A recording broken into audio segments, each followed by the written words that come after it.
waaw man maa ngi tudd Mamadou Ndiaye nekk premier adjoint au maire de la commune de Koungheul. waaw jotaay bi tey dañ fa dajewoon ci benn atelier boo xam ne le ministre Assane Diop ancien président du conseil départemental moo ko initié woon en rapport avec le maire de la commune Alioune Badara Ly. Vraiment ñu amoon honneur vraiment pour abriter cette rencontre là waaw rencontre boo xam ne la direction de l'emploi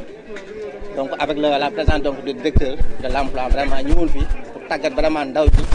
sama ay domaines yoo xam ne vraiment moo soxal ndaw jëm ci wàllu xanaa rek ñu tiré profit vraiment de cette formation ndax war nañ ko sànq ci ouverture bi formation bi am solo la ndax am na ay compétences yoo xam ne yu bëri jeunes yi amuñ ko en terme de lu ñuy bindee CV en terme de entretien ak yeneen ak yaakaar naa ci mobile yi ñu tàgg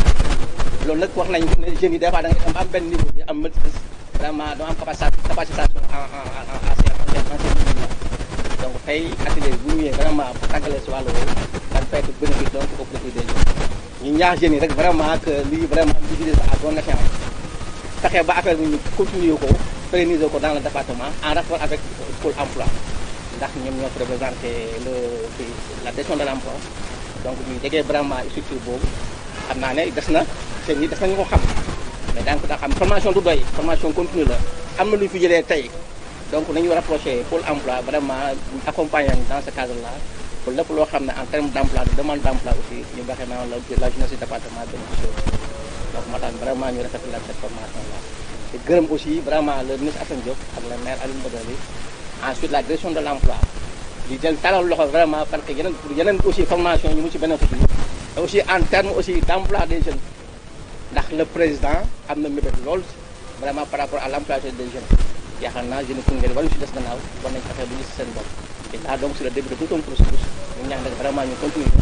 que la demande d'emploi les emplois soient effectifs donc au niveau du département de Koungheul kon am na si yaakaar bu neexee yaakaar la mairie aussi bien que la mairie la commune avec le maire Alioune Badara Ly dañ si def taxawaay ba am solo ba accompagner des jeunes par rapport à des demandes d'emploi à l'emploi des jeunes merci. waaw bon taxawaay bi yaakaar naa ne taxawaay de coordinateur maanaam coordination parce que depuis bi li amee ba léegi à travers la mairie de Koungheul son adjoint Mamadou Ndiaye lépp loo xamante ne am na entre la direction de l'emploi moom moo ñu wax ñu relayer l'information vers les jeunes donc tey jàpp naa ne taxawaay bi am fi tey ñun dafi taxawaay comme un coordinateur entre la mairie et les jeunes ñun nag suñu ne conseil départemental de la jeunesse maanaam dutuñ def distinction entre ndaw politique ak ku nekk politique parce que soo xoolee sax suñu structure ni ñu composé am na politique am ñoo xam ne nekkuñ politique am société civile soo xoolee suñu articles yi yëpp loolu la dernière année fu ñu wax ne chaque parti politique boo xamante ne nekk assemblée nationale am na benn quota boo xamante ne nii bi ñuy def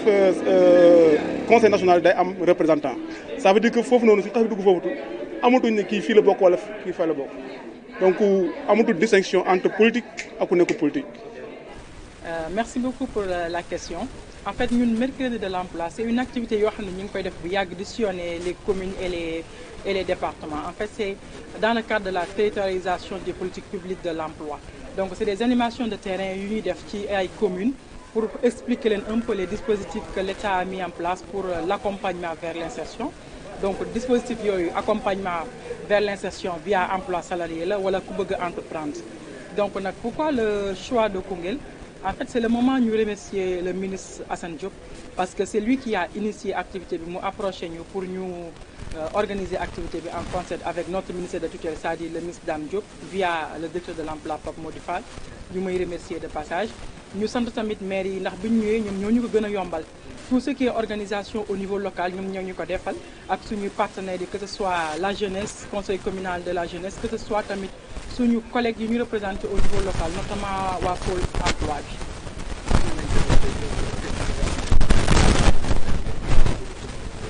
En fait objectif premier bi c'est ñu informer jeunes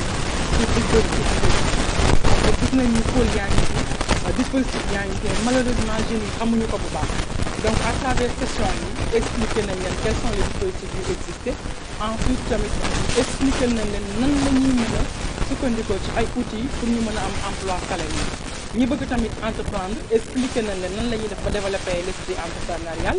nan la ñuy def tamit ba am une bonne éducation financière te tamit expliquer na leen ni am nañ ay dispositifs yu nekk au niveau local notamment pôles yi donc nañuy approcher pôles yi parce que pôles yi ay démembrement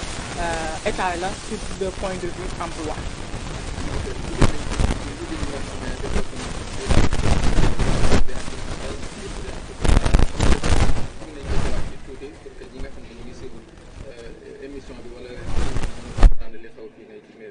Voilà, en fait comme ni ma ko waxee au départ insertion ñaari voie la mën nga insérer yow via emploi salarié te pour nga am insertion via emploi salarié il faut que mu am ay outils de base yoo maîtriser outils de base yooyu mooy la rédaction de CV mooy la rédaction de lettre de demande la rédaction d'une lettre de motivation ak tamit comment faire l'entretien d'embauche parce que pour benn entreprise privée jël la il faut nga apporter ko valeur te apport valeur boobu day dépendre ci les compétences hard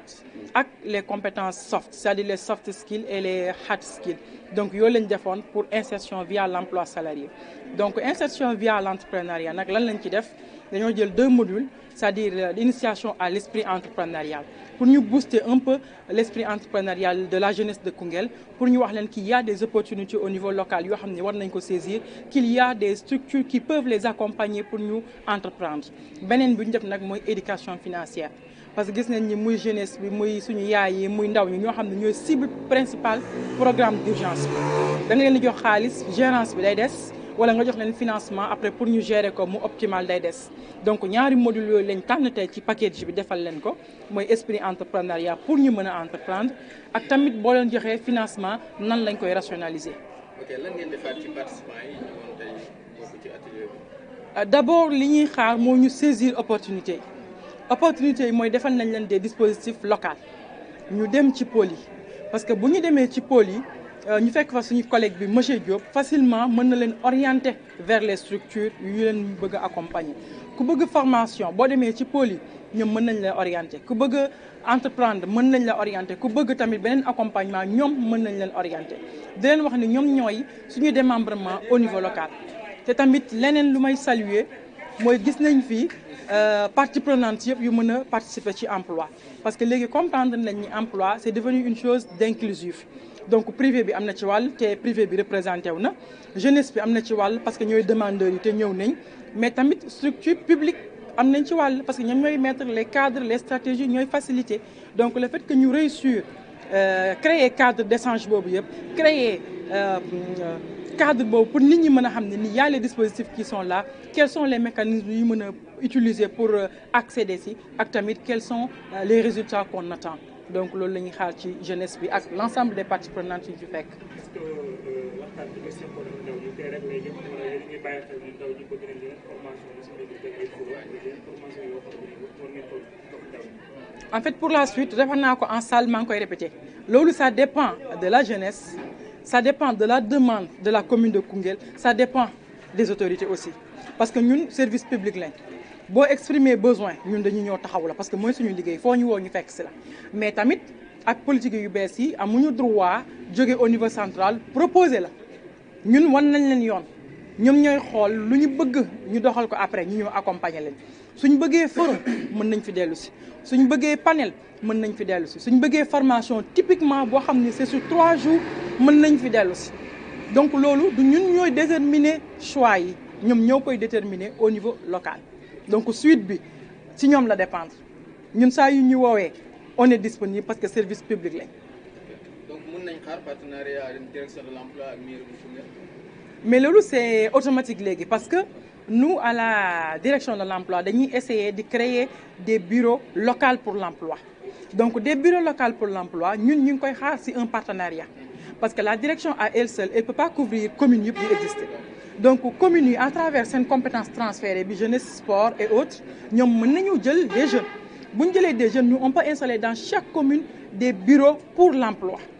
des bureaux pour l'emploi lu ñu mën a def comme nous on est des conseillers en emploi dañ leen di expliquer un peu comment est-ce qu'il faut faire l'accompagnement vers l'insertion après eux qui sont au niveau local ils vont se charger de faire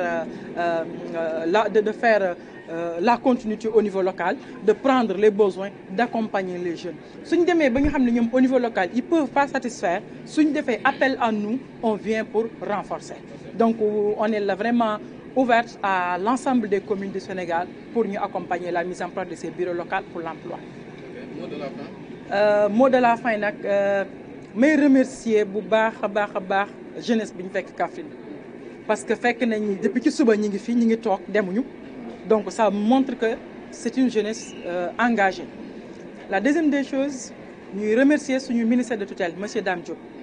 Parce que c'est lui aussi le coordinateur des pôles. Et nous permettre de à travers le directeur Modefal qui était là ce matin. Nous remercier parce qu'il était là ce matin, nous présider la cérémonie. Pour nous remercier tamit maire. Parce que nous avons depuis que nous sommes interlocuteurs. Nous faciliter la formation, mais mention spéciale aussi au ministre Assane Diop. Parce que nous nous approché à travers le directeur de l'emploi, nous avons faciliter l'activité, organiser l'activité, de lancer appel à tout le monde, de leur dire nous on est un service public. On est là pour accompagner toutes les personnes en âge de travail. L'essentiel, c'est que besoin de nous au niveau local, nous on va voir le pour l'accompagnement vers l'insertion. Merci.